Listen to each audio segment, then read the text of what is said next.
Hi, Sahil. I'm going to recite a poem for you from my book today. Okay. So, this poem is called Metaphysical. So, I do not have a form, I'm a concept, metaphysical. Words sleep tonight at the corner of my lip. I'm a lyric, a song to sing. I'm a possibility of anything. I'm the hurdle and the one who jumped over it. I'm a child and his imaginary playmate. I am fate and an event that edges over the infinite, peeping over the edifice of time. I am today. I am a shoreline to begin a voyage from. I am the search itself. I am abundant. I am abandoned. Far, far away from a norm. I do not have a form. I am a concept, metaphysical. So that was for you, and just like that. That is so sweet, Mukta. It was actually more than sweet, it was just so soulful. Every single word was actually as if it was speaking to me. Thank you. I'm glad you liked it. Thank you, thank you. So, welcome to Just Like That, Mukta. Very nice and very happy to have you. Thank you for inviting me, Sahil. Great. So, Mukta, what does your name really mean? Okay, so my name has been with me since I was born, and my nani first called me Mukta. And my name means liberation, it means freedom. It also means a pearl, but it means liberation and freedom. And that's the theme that speaks to me. It's been the theme of my life ever since. Wow. So, your name has actually been the theme of your life. Yeah. Tell us, how did it really manifest? How has your name manifested itself in your life?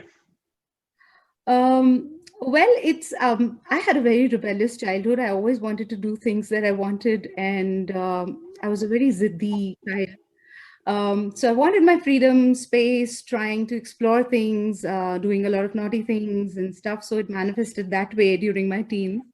But if I look back, I really, really learned so much from that period, experimenting and experiencing all of the entire world by being rebellious. It's a very different, challenging, very interesting experience. A lot of learning happened during that phase. Today, I run a company called Mukta, liberating human potential. So, what we do is human capital development, and the purpose, the vision is really to be able to catalyze human development and help people liberate the hidden potential within them. And uh, and it's an organizational development consulting firm, but the idea is really to help people liberate and feel and to become the best versions of themselves. So that is how it really manifests itself today. It also manifests in my poems, uh, the book called Solitary Spaces, and the new coming up in my paintings as well. So the theme has been manifesting itself throughout. Sure. So, if you really paint on the canvas for us, why don't you tell us how does it feel to be liberated? Well, it is the most joyful experience. It is like living in the moment. So when I am in conversation with my canvas, like I am in this moment. There is no baggage of the past. There is no worry or anxiety of the future.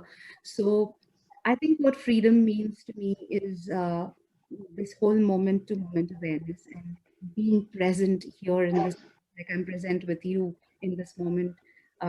This is a joyful experience, and so is everything that I do, including my paintings.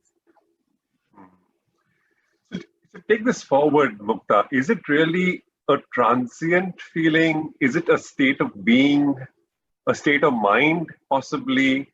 Or is it simply nirvana? What is it? Yeah, I think nirvana is a big word, and I'm not sure if I have thought through the nirvana part, but it feels like nirvana for sure. It feels like you are doing your best, you're being your best when you are being in the moment, and it's like the here and now. And you feel completely free to do what you're doing, and when you feel free to do what you're doing, you come up with the best outcome. That's my experience of myself. And as a facilitator, as a coach, or as an artist, that theme manifests in my work, uh, wherever and whatever I do. Yeah, so actually, what you're saying sounds very simple, but very difficult to achieve. Yeah. And therefore, what does it really take to reach that stage? Well, I don't know whether it takes a lot to reach that stage. I think it's just like quickly wrapping your mind around the idea of this whole moment to moment, or being present to the moment thing. And I've had many mentors in my life. One of my mentors, when he was interviewing me for one of my jobs, he asked me, "What do you really want, Mukta? What do you really want from us?" And I said, "I just want my space and freedom to experiment, experience things." That's how I have learned, and that's how I can give my best. And I think that's what he granted.